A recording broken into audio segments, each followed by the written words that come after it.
बहुत डिटर्मिन्ड लग रहे हैं बिलावल साहब कि ये सारे जो पंछी हैं ये मेरी तरफ ही आएंगे, और कहते हैं कोई कबाहत भी नहीं है। पिछली दफ़ा जहांगीर तरीन साहब ने भी तो पंछी जमा किए थे। जी देखें, दो चीज़ें, जो जहांगीर तरीन साहब के साथ लोग आए थे वो ना मियाँ साहब के ना ही वो किसी और के नाम के ऊपर वोट लेके आए थे, वो आज़ाद थे। ये जिनको आज़ाद कहा जा रहा है ये आज़ाद नहीं है, ये पाकिस्तान तहरीक इंसाफ के लोग हैं, ये जबरन आज़ाद हैं, ये जबरन आज़ाद हैं। ये एक फैसले के नतीजे में जब इनसे बल्ले का निशान वापस ले लिया गया उसकी वजह से इनको आज़ाद कहा जा रहा है। लेकिन उस शाम को भी जब ये खबर सामने आई कि वो पाकिस्तान तहरीक इंसाफ नजरियाती का निशान लेना चाहते हैं, बल्लेबाज का, तो इलेक्शन कमीशन ने फौरन वो लेटर निकाला कि जनाब एक जमात के लोग दूसरी जमात का लेटर नहीं ले सकते निशान। इट मींस कि ये पीटीआई के लोग हैं। ये आज़ाद कहना ये अवाम को बुनियादी तौर पर कंफ्यूज करने की कोशिश की जा रही है। अलीम खान साहब फरमा रहे हैं कि जी हमारी किसी से बात हो गई, भाई आपकी किससे बात? तो वो लोग भी तो कुछ इनसिक्योर है ना, जमात के अंदर भी इनसिक्योरिटी है, वो जो कुरान पे हाथ रख के हाथ उठा रहे हैं, डेफिनेटली वो डेफिनेटि इनसिक्योरिटी होगी। उनको पता है ना कि आजाद हैं, इसी वजह से कहीं इधर उधर हो सकते हैं, लेफ्ट राइट, डेफिनेटली इनसिक्योरिटी होगी। लेकिन अगर इनको ये कहा जाए कि ये आजाद हैं और ये कहीं पे भी चले जाएंगे, इसमें कोई मॉरल इशू नहीं है, नहीं, ये हॉर्स ट्रेडिंग होगी। कोई भी इनको लेके जाएगा वो इनको खरीदेगा। ये इमरान खान के ऊपर नाम के ऊपर वोट लेके आ रहे हैं। अगर आप ये कहते हैं कि जनाब वो इमरान खान की सियासत बुरी है, उसकी जमात बुरी है, उसका नजरिया बुरा है, तो फिर उसके आजाद आपको पसंद है, और आप फिर कहते हैं कि हम बड़ी जमातें भी हैं, उसकी सियासत भी खत्म, मीठा मीठा हप हप और कड़वा कड़वा, और फिर हम उसके बंदे लेके हुकूमत बनाएंगे। तो ये तो फिर ये बात जी खदशात तो इनको है ना, इसी वजह से मैं नहीं, कितना साइज होगा एज अ पार्टी, कितनी एक आप समझे रिप्रेजेंटेशन होगी? नेशनल पार्टी तो नहीं है ना अब। क्यों नहीं है? नहीं हो नहीं सकती अब। नहीं तो उनसे सिंबल छिना है ना, पार्टी को तो कलअदम या पार्टी को बैन तो नहीं किया। नहीं है ये आप, मैं आपको बता रहा हूँ, इलेक्शन कमीशन से चेक कर लें, आपके जो इलेक्शन एक्ट 2017 को देख लें, नहीं है अब, पार्टी नहीं है, बतौर जमात नहीं है। ये क्या रीजन है? क्योंकि किसी जमात में शामिल होना है और किसी सिंबल वाली जमात से शामिल होना पड़ेगा इन आज़ाद उम्मीदवारों को। तो उसमें यानी देखें, छुरियाँ चाकू तेज करके बैठे हुए हैं, और इन्होंने जारी बात है आईपीपी और पीपल्स पार्टी के दरमियान बड़ा सख्त कंपटीशन है। लेकिन इससे मैं तो अलग बात करना चाहूँगा, एक और बात करना चाहूँगा।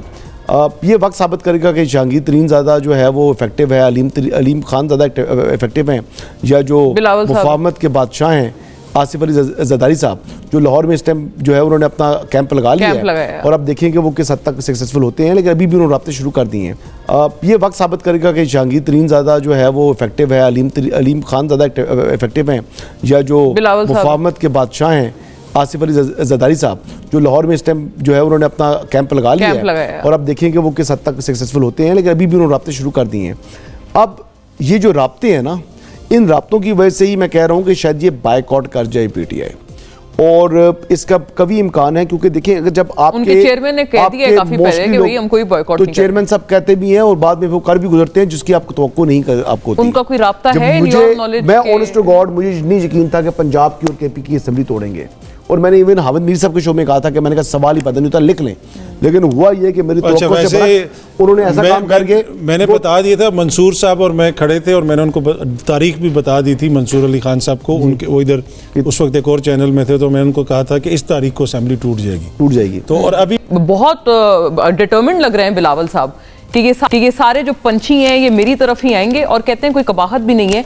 पिछली दफ़ा जहांगीर तरीन साहब ने भी तो पंछी जमा किए थे। जी देखें, दो चीज़ें, जो जहांगीर तरीन साहब के साथ लोग आए थे वो ना मियाँ साहब के ना ही वो किसी और के नाम के ऊपर वोट लेके आए थे, वो आज़ाद थे। ये जिनको आज़ाद कहा जा रहा है ये आज़ाद नहीं है, ये पाकिस्तान तहरीक इंसाफ के लोग हैं, ये जबरन आज़ाद हैं, ये जबरन आज़ाद हैं। ये एक फैसले के नतीजे में जब इनसे बल्ले का निशान वापस ले लिया गया उसकी वजह से इनको आज़ाद कहा जा रहा है। लेकिन उस शाम को भी जब ये खबर सामने आई कि वो पाकिस्तान तहरीक इंसाफ नजरियाती का निशान लेना चाहते हैं, बल्लेबाज का, तो इलेक्शन कमीशन ने फौरन वो लेटर निकाला कि जनाब एक जमात के लोग दूसरी जमात का लेटर नहीं ले सकते निशान। इट मींस कि ये पीटीआई के लोग हैं। ये आज़ाद कहना ये अवाम को बुनियादी तौर पर कंफ्यूज करने की कोशिश की जा रही है। अलीम खान साहब फरमा रहे हैं कि जी हमारी किसी से बात हो गई, भाई आपकी किससे बात तो वो लोग भी तो कुछ इनसिक्योर है ना, जमात के अंदर भी इनसिक्योरिटी है, वो जो कुरान पे हाथ रख के हाथ उठा रहे हैं। डेफिनेटली ना वो डेफिनेटली इनसिक्योरिटी होगी। उनको पता है ना कि आजाद हैं, इसी वजह से कहीं इधर उधर हो सकते हैं, लेफ्ट राइट। डेफिनेटली इनसिक्योरिटी होगी, लेकिन अगर इनको ये कहा जाए कि ये आजाद हैं और ये कहीं पे भी चले जाएंगे,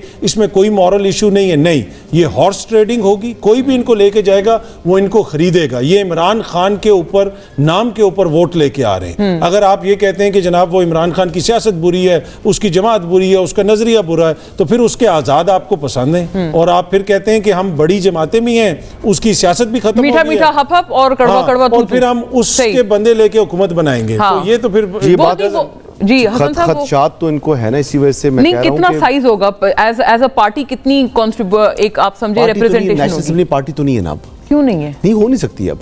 नहीं तो उनसे सिंबल छिना है ना, पार्टी को तो कलअदम या पार्टी को बैन तो नहीं किया। नहीं है ये आप, मैं आपको बता रहा हूँ, इलेक्शन कमीशन से चेक कर लें, आपके जो इलेक्शन एक्ट है 2017 को देख लें। नहीं है, अब पार्टी नहीं है, बतौर जमात नहीं है। ये क्या रीजन है? क्योंकि किसी न किसी जमात में शामिल होना है और किसी सिंबल वाली जमात से शामिल होना पड़ेगा इन आज़ाद उम्मीदवारों को। तो उसमें यानी देखें, छुरियाँ चाकू तेज करके बैठे हुए हैं और इन्होंने, जारी बात है, आईपीपी और पीपल्स पार्टी के दरमियान बड़ा सख्त कंपटीशन है। लेकिन इससे मैं तो अलग बात करना चाहूँगा, एक और बात करना चाहूँगा।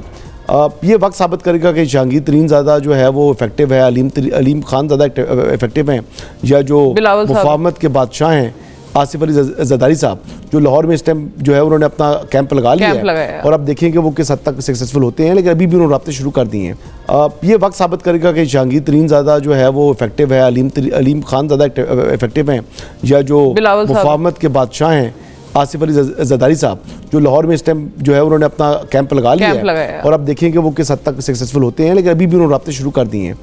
अब ये जो राब्ते हैं ना, इन राब्तों की वजह से ही मैं कह रहा हूँ कि शायद ये बायकॉट कर जाए पीटीआई, और इसका कभी इम्कान है, क्योंकि देखिए अगर जब आपके चेयरमैन ने कह दिया काफी पहले कि भाई हम कोई बॉयकॉट नहीं, तो चेयरमैन साहब कहते भी हैं और बाद में वो कर भी गुजरते हैं, जिसकी आपको तवक्को नहीं कर, आपको उनका कोई राब्ता है।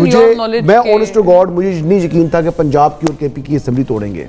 और मैंने इवन हामिद मीर साहब के शो में कहा था कि मैंने कहा सवाल ही पता नहीं होता, लिख लें। लेकिन हुआ ये कि मेरी तवक्को से उन्होंने ऐसा काम करके, मैंने बता दिया था, मंसूर साहब और मैं खड़े थे और मैंने उनको तारीख भी बता दी थी, मंसूर अली खान साहब को। उनके वो इधर उस वक्त एक और चैनल में थे, तो मैंने उनको कहा था कि इस तारीख को असेंबली टूट जाएगी। तो और अभी